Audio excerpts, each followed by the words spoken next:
श्रीरामपूर शहरामध्ये नुकतीच एक घटना घडलेली ती आपल्याला माहिती आहे.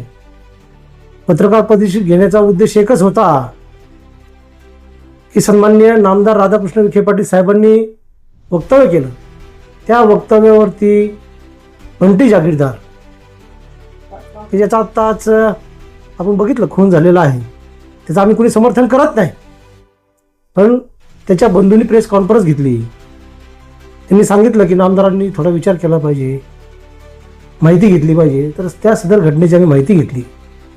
ती जंगली महाराज रोडवरती साखळी जो बॉम्बस्फोट झाला 2012ला, त्या 2012च्या साखळी बॉम्बस्फोटमध्ये तो आरोपी होता. एकंदरीत आपण जर बघितलं तर बंटी जागीरदार हा आंतरराष्ट्रीय दहशतवादी संघटना इंडियन मुजाहिदीन ह्या संघटनेशी संबंधित होता.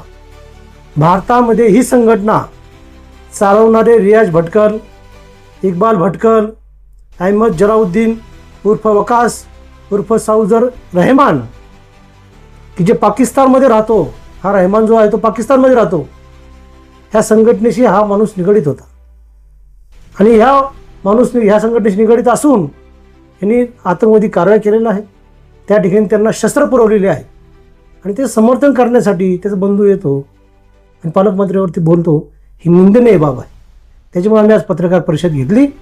आम्ही श्रीरामपूरच्या नागरिकांना सांगितलं, जनतेला आवाहन केलं की या राज्यामध्ये देवेंद्र फडणवीस साहेबांचं सरकार आहे, ते गृहमंत्री आहेत.